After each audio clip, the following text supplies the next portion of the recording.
Hi, this is Stephen from OWNorDisown. We have heard a lot about Nvidia's studio drivers and how they are targeted towards content creation such as photo work and video editing.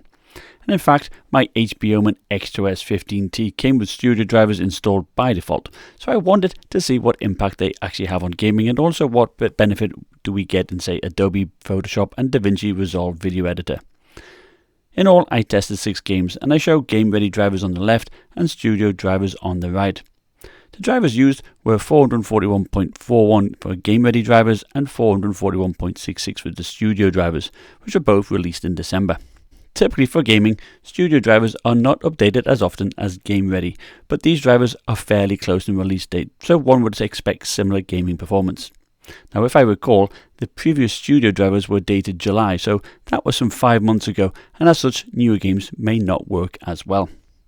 Now, the laptop I used for testing was the Omen X2S with an i7-9750H CPU, an RTX 2070 Max-U graphics card, and 16GB of RAM running dual channel. So as you can see, Battlefield 5 and Shadow of the Tomb Raider were pretty much neck and neck, with only 2% separating them.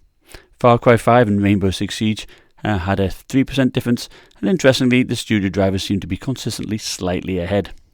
Red Dead Redemption 2 and Star Wars Jedi Fallen Order are both new games, and I'm sure will benefit a lot from these new drivers. Now, it is worth noting though, should something need to be patched by means of a driver update, game-ready drivers will be the way to go. I tested Red Dead Redemption 2 both with the Vulkan API and DX12, and there's not a lot of difference between them. It was interesting to see that Star Wars Jedi Fallen Order did seem to favour the game-ready drivers to the tune of about 6%.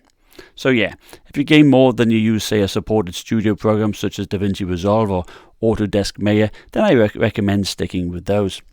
Averaging out all 6 games results in a pretty much a dead heat, which is what one would expect with drivers so closely dated to each other. So let's take a look at some content creation and see if we see any benefits with the studio drivers. Using Puget Systems Photoshop benchmark, which tests the speed to open RAW files, resizing and filter tests like reducing noise, we see that the game-ready driver consistently beats out the studio driver by about 4% margin. Let's look at DaVinci Resolve using the 4K video editing benchmark. It exports the results in an Excel sheet, and I show the studio driver results on the left and the game-ready drivers on the right. Now, there's not a huge difference here, perhaps a slight advantage to the game-ready drivers. Averaging out the 2 content creator tests gives a 3% gain to the game-ready drivers. I see no advantage to the studio drivers here unless they benefit other applications more.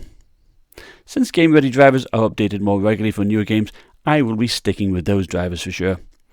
Now, have you seen any benefit with the studio drivers? If you have, please let us know in the comments below. I would like to wish you all a very Merry Christmas and a prosperous New Year. Thanks for watching. Like, subscribe, and I'll see you next time. Bye.